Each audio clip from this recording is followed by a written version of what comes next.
আচ্ছা ভিডিওটা ক্যান্সেল করো। এখন বাজছে 6:30 আর এখানে দেখো কেমন এখনো সকাল হয়নি, দেরি আছে। 7:30টার আগে কোনো মতেই সূর্যদেবকে দেখা যায় না। মেঘ নেই কিন্তু আকাশে, পরিষ্কার।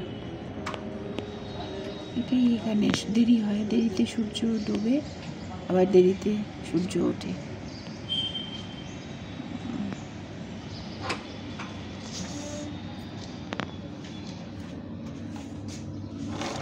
দেখো মর্নিং ওয়াক করছে ছাদে, একটা ছাদেই দেখো মানুষ মর্নিং ওয়াক করছে।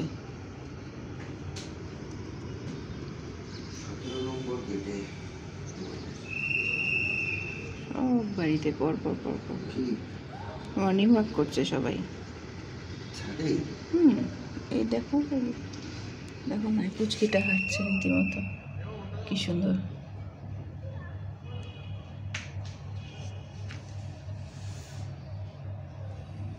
এখানে সূর্যটা অনেক দেরিতে ওঠে তো। আমাদের ব্যাগ গোছানো হয়ে গেছে, এই কটা ব্যাগ রেডি। কই হ্যাঁ স্কুল যাচ্ছে। চলো, আজ সূর্যদেব এখন উঠে আসছে, একটু একটু দেখা যাচ্ছে মেঘের কোলে। আর আজকে এবারের মতন আমরা এখানের থেকে রওনা দিলাম। এখন যাচ্ছি ব্রেকফাস্ট করব। ব্রেকফাস্ট করে তারপর ফ্লাইটে উঠবো, ক্যাবে উঠবো। ক্যাবে উঠে তারপর যাব ফ্লাইটে এয়ারপোর্টে। আর দুপুরের লাঞ্চের খাবার জন্য আমাদের খাবার অর্ডার দেওয়াই আছে, ফ্লাইটে অর্ডার দিয়েছে কালকে টিকিট কাটার সময়। যাই হোক, শেষ পর্যন্ত যে আজকে এই পাওয়া গেছে এটাই অনেক বেশি। আর আমরা মোটামুটি সকলেই রেডি, স্নান টান করে নিয়েছি, একবারে রেডি হয়ে গেছি ঠাকুর করে। এবার আমরা রওনা দিব। তা সারাদিন আমাদের সাথে থাকো, আশা করি আমাদের আজকের জার্নিটাই তোমরা সাথে থাকলে পুরো জার্নিটাই আমাদের খুব শুভ হবে। দেখতে থাকো সারাদিনের ব্লগ। যদি ঠিকঠাক মতন ফ্লাইট পৌঁছে যায় তাহলে হয়তোবা রাতের মধ্যেই বাড়ি পৌঁছে যাবে। আর যদি লেট করে তাহলে পরের ট্রেন ধরতে হবে। দেখতে হলে কি করলাম, কখন পৌঁছলাম দেখতে হলে কি করতে হবে, পুরো ব্লগটা ফলো করতে হবে। আর যারা আমার চ্যানেলে নতুন তারা প্লিজ আমার চ্যানেলটিকে একটু সাবস্ক্রাইব করে রেখো, কারণ এখন থেকে আমি প্রচুর ইনফরমেশন তোমাদেরকে জানাবো। তার এখানে সেই লেবু এনেছিলাম, লেবু কাল কলা খাইনি মেয়ে, সেগুলো সব রয়ে গেছে, দিয়ে দেবো। বাইরে কুকুর থাকে অনেক সময়, ওদেরকে ওখানে দিয়ে দিই, নষ্ট করে লাভ নেই, ডাস্টবিনে ফেলে রেখে। আর যারা কি বলবো, যারা ভিডিওগুলো দেখছো প্লিজ একটা করে লাইক করে দিও, তাহলে আমার খুব ভালো লাগে, আর কিছুই না। আর ওদিকে দেখো ইস্কনের কীর্তন শুরু হয়ে গেছে, মর্নিংয়ে সকালের কীর্তন। এখন আমরা একটু খেতে যাব, খেয়ে তারপরে আরও পরপর চলতে থাকবে আজকের যুদ্ধ। ব্যাগপত্র গুছিয়ে নিলাম, ব্যাগপত্র গুছিয়ে আজকে বাড়ি যাওয়া হয়ে গেল শুরু আমাদের যাত্রা। চললাম বাড়ি। স্পেশাল পোহা আর বড়া, চাটনি,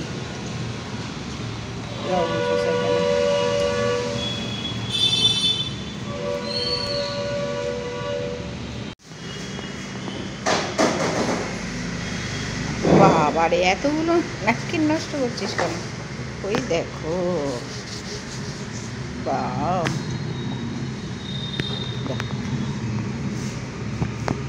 রওনা দিয়ে দিলাম এয়ারপোর্টের উদ্দেশ্যে। আর আজকে হাড়ে টের পেলাম যে হায়দ্রাবাদে ট্রাফিক জ্যাম কতটা হয়ে থাকে। ট্রাফিক যখন বেশি থাকে সেই টাইমটায়, বিশেষ করে স্কুল টাইম বা অফিস টাইম স্টার্ট হচ্ছে বা স্কুল বা অফিস ছুটি হচ্ছে সেই সময়। এটা তো নামে তোমরা সবাই জানো, এটা একটা লুলু মল, সবথেকে বড় শপিং মল এটা হায়দ্রাবাদে, শহরের মাঝখানে যেটা। আর হাইটেক সিটি বলা হয় অ্যাকচুয়ালি হায়দ্রাবাদকে। এত পরিমাণে সাইবার সিটি এটাকেও আরেকভাবে বলা যেতে পারে। তবে এত পরিমাণে বিভিন্ন অফিস রয়েছে হায়দ্রাবাদের যে মেইন সিটিটা তার বাইরের দিকটা, যেটাকে বলে সাইদারাবাদ, সেই অঞ্চলটার জ্যাম দেখো, দেখতে পাচ্ছ? এখন বাজছে সকাল মোটে 9টা, আর তার মধ্যেই দেখো কি পরিমাণ জ্যাম। আর উল্টো দিকটা কিন্তু আবার কম, কারণ উল্টো দিকটা শহরে ঢুকছে, আর এটা শহর থেকে যেখানে প্রচুর অফিস গড়ে উঠেছে, চন্দ্রবাবু নাইডু যে অংশটা এক্সটেন্ড করেছেন সেই অঞ্চলের দিকে সবাই যাচ্ছে চাকরির ক্ষেত্রে। পুরো চাকরির নতুন নতুন যে অফিসগুলো হয়েছে সবার, সেই কর্মসংস্থানের দিকে সবাই এখন যাচ্ছে। আর এটা হলো যশোদা হসপিটাল। যশোদা হসপিটালের কথা আমি এর আগে আমার ব্লগে বহুবার বলেছি, তবুও যারা নতুন এই ব্লগটা দেখছো তাদেরকে আরেকবার শর্টে বলে দিই, এটা হচ্ছে সুপার স্পেশালিটি হসপিটাল। সমস্ত রকমের ট্রিটমেন্ট খুব ভালো হয় এই হসপিটালে। হায়দ্রাবাদে যদি তোমরা যাও এখানে ভিজিট করতে পারো। তবে এটা প্রাইভেট হসপিটাল, খরচাপাতি একটু বেশি, আর থাকার জায়গা এর আশেপাশে প্রচুর রয়েছে। আর আরেকটা ইনফরমেশান দিই, এখানে একটা নতুন হসপিটাল হয়েছে, এই যে AINU, national Asian institute of nephrology and neurology. খুব ভালো কিডনির জন্য একটা হসপিটাল এটা খুলেছে, খুব বেশি দিন হয়নি, তবে দারুণ এর সাড়া পড়েছে। আমি অনেকের কাছে শুনলাম খুব ভালো ট্রিটমেন্ট হচ্ছে। যদি কারোর ইউরোল বা নেফ্রোর কোনো সমস্যা থাকে, কিডনি সংক্রান্ত কোনো সমস্যা থাকে, অবশ্যই কিন্তু তোমরা এখানে যেতে পারো।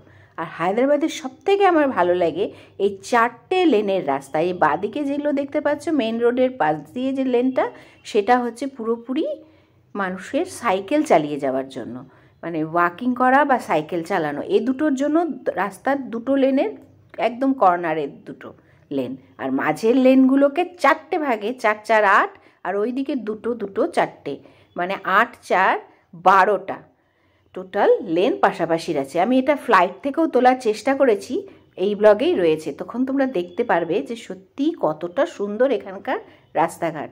এর জন্য ওরা কিন্তু চন্দ্রবাবু নাইডু, যিনি ওনাদের মুখ্যমন্ত্রী ছিলেন, ওনাকে খুব খুব শ্রদ্ধা করেন। এই কারণে পৌঁছে গেলাম আমরা এয়ারপোর্টে। আজকে আসতে আমাদের বহু বেশি সময় লেগেছে, কারণটা তো বুঝতেই পারলে, দেখলেই তোমরা নিজেরা কতটা জ্যাম।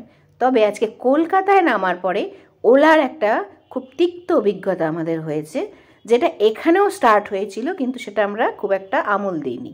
কিন্তু কলকাতায় গিয়ে দেখলাম যে সমস্ত জায়গায় একই রকম চলছে। তবে কলকাতার লোক তো সে মারাত্মক ভয়ঙ্কর জায়গায় পৌঁছে গিয়েছিল। এই রকম পরিস্থিতিতে পড়লে তোমরা সাধারণ জনগণ আমার মতন কি করবে, সেটাই তোমাদেরকে একটু জানানোর আমার প্রয়োজন মনে হয়েছে। তাই ব্লগের শেষেও কলকাতার সেই অভিজ্ঞতাটা তোমাদের সাথে শেয়ার করব। সেই কারণে আজকের ব্লগটা পুরোটাই তোমাদের একটু দেখতে হবে, নাহলে কিন্তু তোমরা বুঝতে পারবে না। অল সিকিউরিটিজ আর ডান। এখন আমরা গেট নাম্বার যেটা আমাদের দিয়েছে চেঞ্জ হয়েছে, সেটা আবার সেখানে যাচ্ছি। আর হাতে অনেকটাই সময় আছে, তবে আজকে আসতে অনেকটা সময় লেগে গেল। যেটা 45 মিনিটসে হয়ে যায়, সেটা আজকে 1.5 ঘন্টার ওপরে সময় লেগে গেল। একটু টেনশন লাগছিল, তবে অনেক সময় এখনও পর্যন্ত হাতে রয়েছে, এখনও 1.5 ঘন্টা সময়। এখন 1.5 ঘন্টা সময় কাটানোটাই বিশাল। হাতে সময় নিয়ে একটু বেরোনোই ভালো এয়ারপোর্টের জন্য, কখন কী হয়ে যায়, বিশেষ করে এই বিদেশ বিভুরে, কারণ রাস্তাগুলো এত জ্যাম এই ধরনের সিটিগুলোতে। চলো জায়গা মতো পৌঁছাই। গেট নাম্বার যেটা আমাদের, সেখানে গিয়ে বসি, আগে স্পিড ব্যাগগুলো রেখে তারপর আবার কথা বলছি তোমাদের সাথে। হায়দ্রাবাদ এয়ারপোর্টে পৌঁছানোর সাথে সাথেই এনার সাথে দেখা হলো। ভাবতেই পারিনি এত বড় একজন ব্যক্তিত্ব সামনাসামনি হবে। এত ভালো মানুষ, মেয়ে পাশে বসে ছবি তুললো, আমি ভিডিও করবো, উনি এত সুন্দরভাবে রেসপন্স করলেন। ঘটনাটা কিচ্ছু মনে হলো না, মনে হলো যেন পাশের বাড়ির একজন মহিলার সাথে কথা বলছি। আর এত লম্বা, দেখেই বুঝতে পারছো কোথায় ওনার মাথাটা পৌঁছেছে। আর উনি এতটা ভদ্র মানুষ, খেয়াল করলে কিনা এই যে পাশে যে বয়স্ক মানুষরা ব্যাগ তুলছেন, তাদেরকে বললেন যে আমি তুলে দিচ্ছি বলে, একজন ভদ্রলোক বয়স্ক তার ব্যাগটা উনিই তুলে দিলেন। এতটাই মাটির মানুষ, মাটির কাছাকাছির মানুষ। একজন এত বড় ক্রিকেটার সে এরকম হবে আমি ভাবতেও পারিনি, না দেখলে চোখে বিশ্বাস করতাম না। আর সে কারণে তোমাদের সাথেও ছবিটা একটু শেয়ার করলাম, যাতে তোমরাও দেখো আর বিশ্বাস করো উনি কতটা মাটির মানুষ। আর এই হলো সেই রাস্তাটা, আমি একটু ফ্রিজ করে করে তোমাদের দেখানোর চেষ্টা করছি। দেখো কি সুন্দর লাগছে ওপর থেকে, মাঝখানে দেখো সেই গাছের বাউন্ডারিটা। আর এইটা তো দারুণ সুন্দর, মেয়ে অবশ্য তুলেছে ছবিটা, ওর এত ভালো লেগেছে ক্লিপিংসটা রেখেই দিলাম ব্লগে, মুছলাম না। আর এটা পুরোটাই সাদা মেঘ আর নীল আকাশ।